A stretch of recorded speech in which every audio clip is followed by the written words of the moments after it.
El que nada debe, nada teme, dice el refrán, pero el presidente de Estados Unidos, Joe Biden, ha demostrado que es de aquellos que tiran la piedra y esconden la mano. Primero asegura que le dijo a Putin en la cara que él no tiene alma, algo que Putin no recuerda. Luego Biden llama asesino a Putin, luego no acepta un debate con Putin de transmisión global. Luego se anima a llamar a Putin por teléfono e invitarlo a un encuentro, pero casi que a última hora canceló la rueda de prensa conjunta. Que es lo más interesante de las cumbres, porque los periodistas de distintos países tienen la oportunidad de lanzar sus preguntas y los líderes deben contestar enfrente del otro con sinceridad y sin vergüenza. Biden no solo no quiso una rueda de prensa conjunta con Putin, sino que a su rueda de prensa prohibió la entrada a periodistas rusos, mientras Putin permitió la entrada a todos. E incluso en la rueda de prensa dio prioridad a los periodistas occidentales, como a los de la CNN, ABC, BBC, The Washington Post, etc. Una pena que nos hayan vetado de esta oportunidad, de un verdadero cara a cara entre Biden y Putin, pero bueno. Me gustaría ir directo a la rueda de prensa del líder ruso. Escuchen sus respuestas, especialmente a la CNN y a la BBC, a quienes dejó literalmente sin palabras. Y seguramente no mostraron ni mostrarán a su público todas las respuestas íntegras del presidente ruso. Pero para eso estamos nosotros en este canal, para mostrarles todo lo que los medios tradicionales les quieren ocultar. Atentos. Buenas tardes, estoy al servicio de ustedes. Creo que no es necesario hacer una introducción larga. Lo más seguro es que todos están familiarizados con los temas discutidos con el señor Biden. Estabilidad estratégica, seguridad cibernética, conflictos regionales, relaciones comerciales. También hablamos sobre la cooperación en el Ártico. Este es un conjunto aproximado de temas. Por favor, hagan sus preguntas. Hi, Matthew Chance from CNN. Buenas tardes, Matthew Chance de la CNN. Gracias por darme la palabra. En primer lugar, ¿podría describir cómo fue en general su reunión con el presidente Biden? ¿Fue constructivo el encuentro o fue hostil? En segundo lugar, sobre los ciberataques, ¿ha tomado usted la responsabilidad por los ataques cibernéticos y por lo que ocurre en Ucrania? Haré una evaluación general. Creo que no hubo hostilidad. Por el contrario, nuestra reunión se llevó a cabo, por supuesto, en principios. En muchos puntos nuestras valoraciones difieren, pero en mi opinión, pese a todo, ambas partes demostramos el deseo de entendernos y de buscar formas de acercar nuestras posturas. La conversación fue muy constructiva. En cuanto a la ciberseguridad, acordamos que iniciaremos las consultas sobre este tema. En mi opinión, esto es sumamente importante. Ahora, sobre quién debería asumir qué responsabilidad. Quiero informarles sobre cosas que en general se conocen, pero no el público en general, quizás. A partir de fuentes estadounidenses, solo temo confundir los nombres de las organizaciones. Peskov les dirá más adelante cuáles.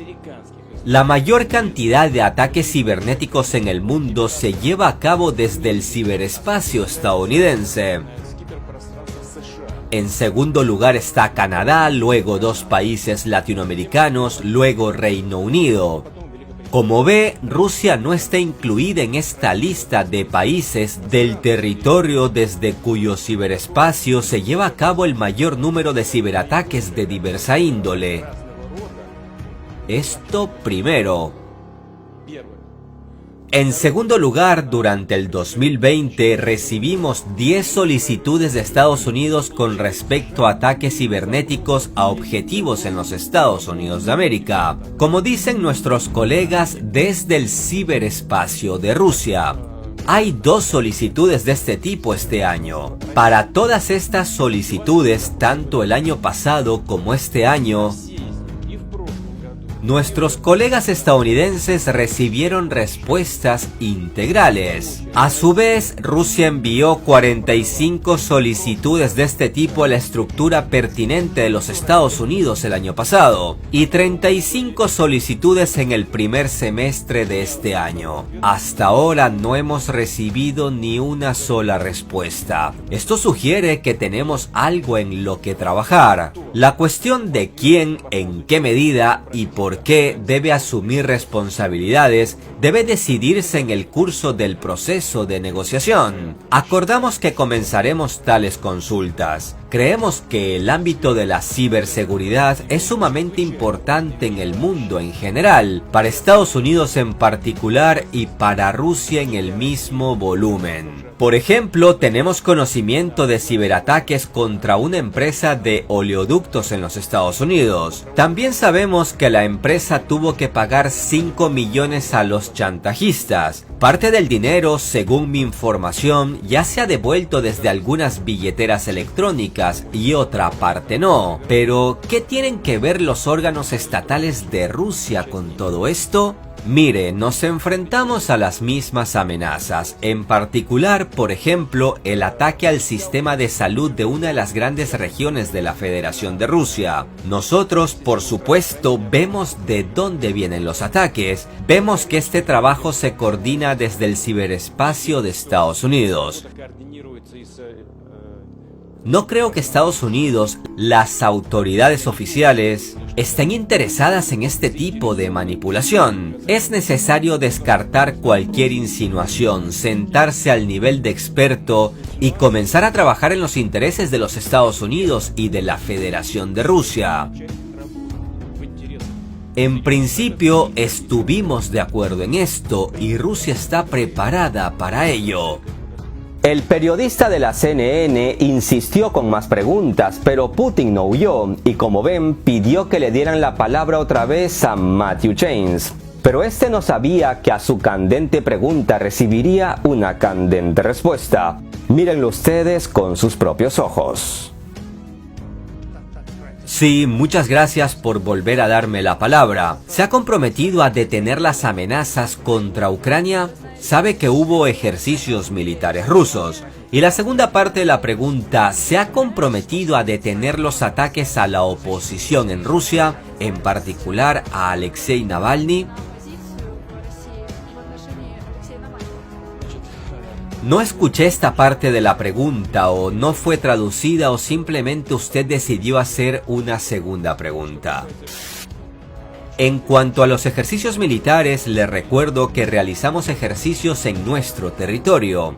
Al igual que Estados Unidos realiza muchos ejercicios en su territorio, pero nosotros no realizamos ejercicios llevando nuestro equipo y personal hasta las fronteras estatales de los Estados Unidos de América. Desafortunadamente, nuestros socios estadounidenses están haciendo esto ahora mismo. Por lo tanto, las preocupaciones no deberían estar del lado estadounidense sobre esto, sino del lado ruso. Pero este también es un tema de conversación y aclaración de posiciones. Sobre nuestra oposición no sistémica y sobre el ciudadano que mencionó, primero, este hombre sabía que estaba infringiendo la ley vigente en Rusia. Él estaba obligado a presentarse cada cierto tiempo como persona que fue condenada 2 veces a una pena suspendida. Conscientemente quiero enfatizar esto, ignorando este requisito de la ley, este señor se fue al exterior para recibir tratamiento y esa vez no fue requerido por las autoridades para su presentación habitual. Tan pronto como salió del hospital y publicó sus videos en internet, surgió tal demanda. No apareció, ignoró el requisito de la ley. Fue incluido en la lista de buscados. Sabiendo esto, se presentó ante la justicia. Procedo del hecho de que él sabía que iba a ser detenido. Hizo lo que quiso. Entonces, ¿de qué podemos hablar aquí? Mire, creo que ahora no diré nada complicado y con lo que diga va a quedar claro. Estaré muy agradecido con usted si transmite mis palabras objetivamente a sus espectadores y oyentes.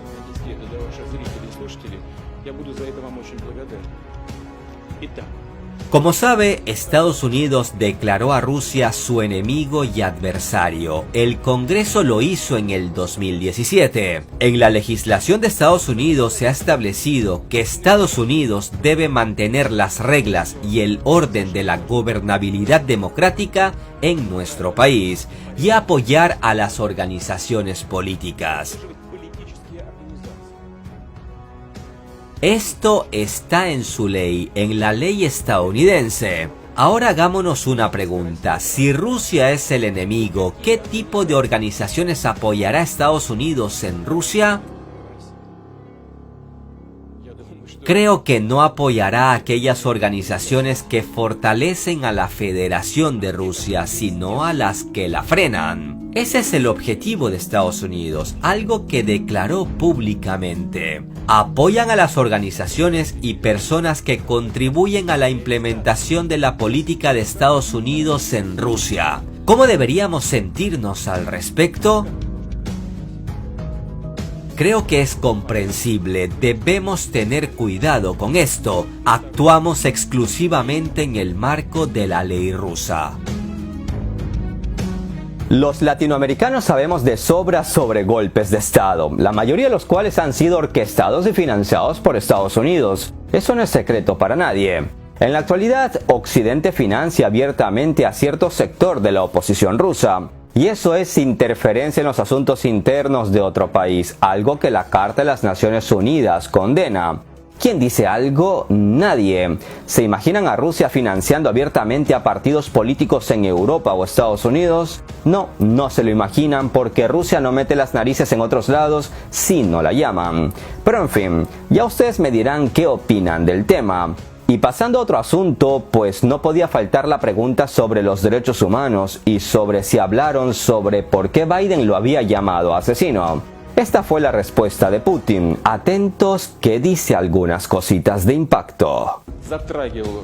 El presidente Biden tocó el tema de los derechos humanos y de las personas que cree que representan estos temas en la Federación de Rusia. Sí, hablamos de esto por iniciativa de él.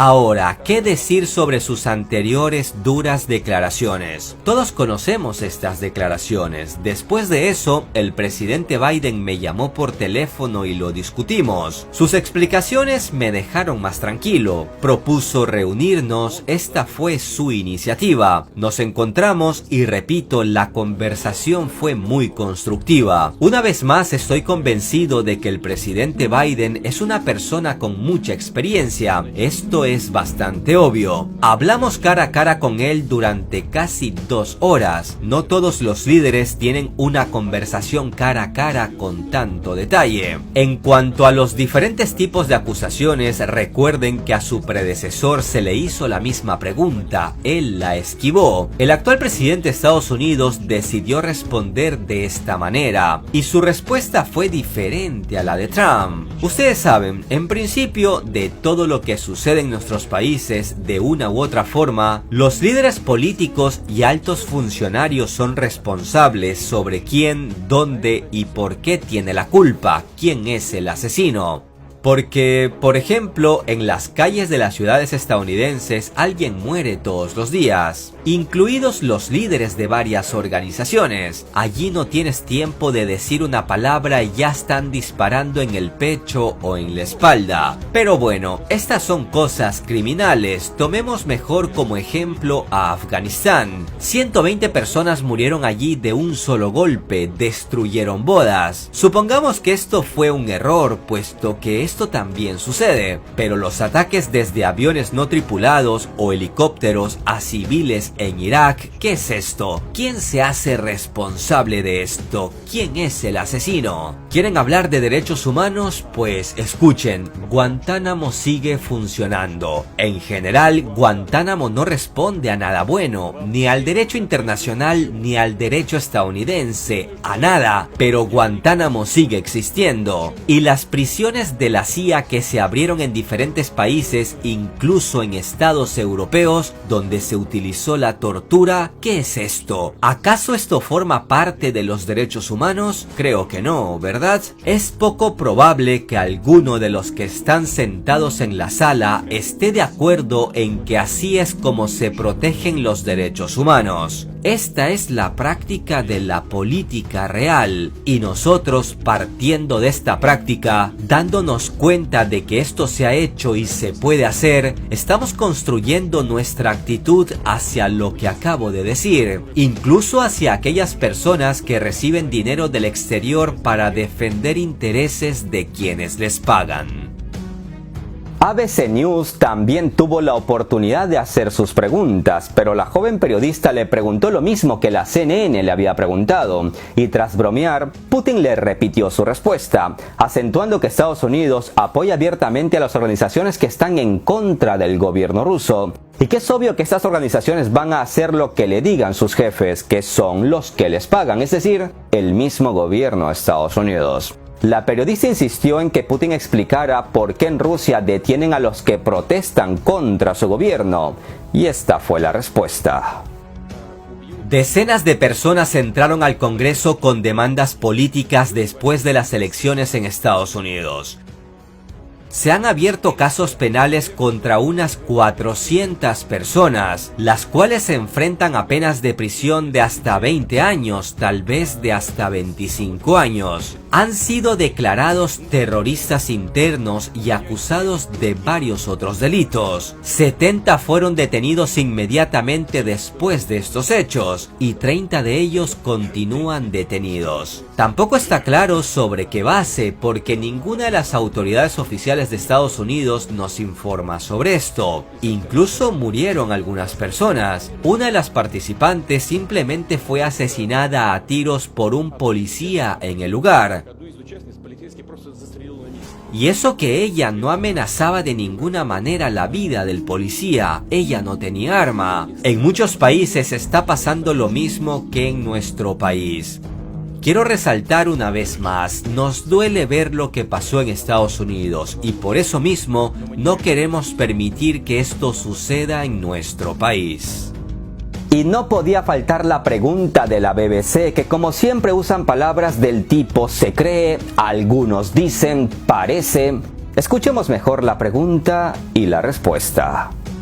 Steven Rosenberg de la BBC News. Vladimir Vladimirovich, Joe Biden pide una relación estable y predecible con Rusia. Pero en Occidente se cree que la imprevisibilidad es una característica de la política exterior rusa. ¿Está dispuesto a renunciar a ser imprevisible para mejorar las relaciones con Occidente? Muchas gracias.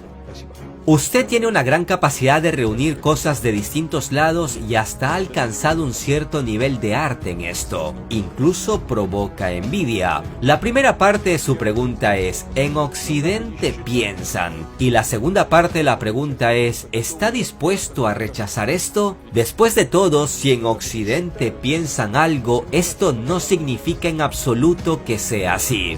Déjeme responder primero a la primera parte de su pregunta. Dijo que en Occidente creen que la política exterior rusa es impredecible. Permítame mandarle la pelotita de vuelta. La retirada de Estados Unidos del Tratado sobre Misiles Antibalísticos en el 2002 es algo absolutamente impredecible. ¿Por qué tuvieron que salirse de este tratado destruyendo las bases de la estabilidad internacional en el ámbito de la seguridad estratégica? Luego, la retirada del Tratado de Fuerzas Nucleares de Alcance Intermedio en el 2019. ¿Acaso esto es estable y predecible? No hay nada estable en esto. Luego, la retirada del Tratado de Cielos Abiertos. ¿Acaso esto es estable? Casi nada queda en el ámbito de la estabilidad estratégica. Gracias a Dios, el presidente Biden tomó la decisión absolutamente adecuada de extender el Tratado Nuevo START por 5 años. Si tomamos como ejemplo la situación con Ucrania, con Crimea, la pregunta es, ¿qué hay de estable en el hecho de que Estados Unidos apoyó el golpe de Estado en Ucrania cuando el expresidente Yanukovych estuvo de acuerdo con todas las demandas de la oposición? De hecho, estaba dispuesto a dimitir del poder y anunciar nuevas elecciones en 3 meses. No, fue necesario cometer un golpe de Estado sangriento que llevó a las conocidas consecuencias.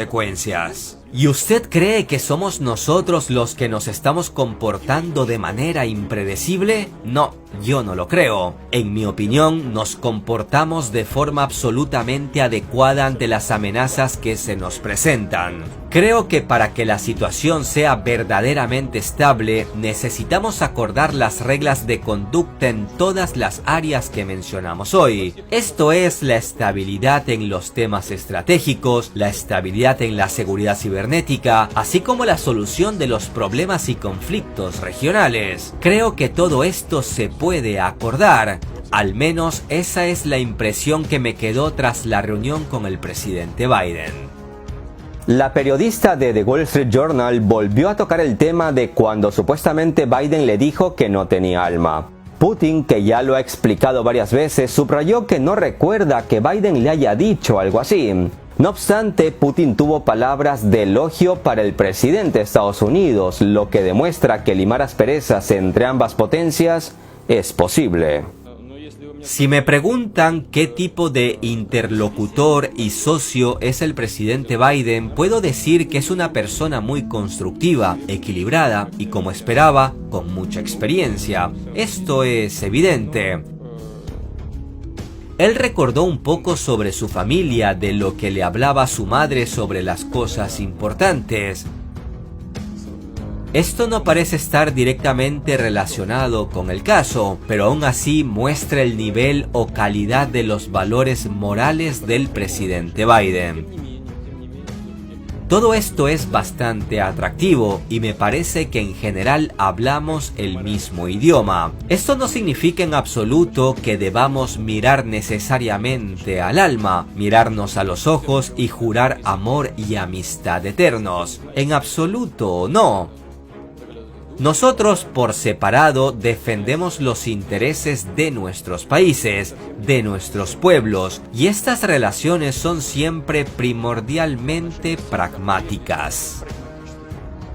Como lo he dicho muchas veces, Putin vende. Demonizar a Rusia y especialmente a Putin atrae suscriptores y lectores en la prensa occidental. Por eso no conviene la paz y amistad entre Rusia y Estados Unidos a cierto sector político y mediático. No en vano, medios de comunicación como la CNN, tras ver que el encuentro fue pacífico y parece mostrar que ambas partes pueden entenderse, empezaron a recriminarle a Biden de cómo es posible ponerse de acuerdo con el enemigo. Para ser equilibrados e imparciales en el video de hoy, intentemos comprender la decisión de Biden de no hacer una rueda de prensa conjunta con Putin. Biden sabe que los periodistas de su país son los principales opositores a la paz con Rusia, por lo que una rueda de prensa conjunta, a su criterio, solo hubiese empeorado lo logrado en las largas horas de discusión. Biden dijo que Putin no está interesado en empeorar las relaciones bilaterales con Estados Unidos y que cree que Putin no está buscando una guerra fría con Estados Unidos. Unos datos de impacto que enfurecieron a los señores de la guerra. En resumen, en Rusia y Estados Unidos, con Biden y Putin a la cabeza, pueden ponerse de acuerdo en muchos temas. Con recordar que hasta llegaron a hablar de temas personales como sobre la madre de Biden, y entre enemigos no se hablan de esos temas. Lo que demuestra que hay cierto grado de confianza y predisposición en ambos lados. Pero no olvidemos que cada uno por su parte solo busca defender los intereses de sus propios países y, por desgracia, hay puntos donde los intereses difieren y la confrontación dice presente. Pese a todo, siempre se puede buscar un punto medio, y es ahí donde deben trabajar. Estimados amigos, soy Gabriel Bulgakov. Hagan el bien sin mirar a quién. Un abrazo virtual a todos. Hasta la próxima.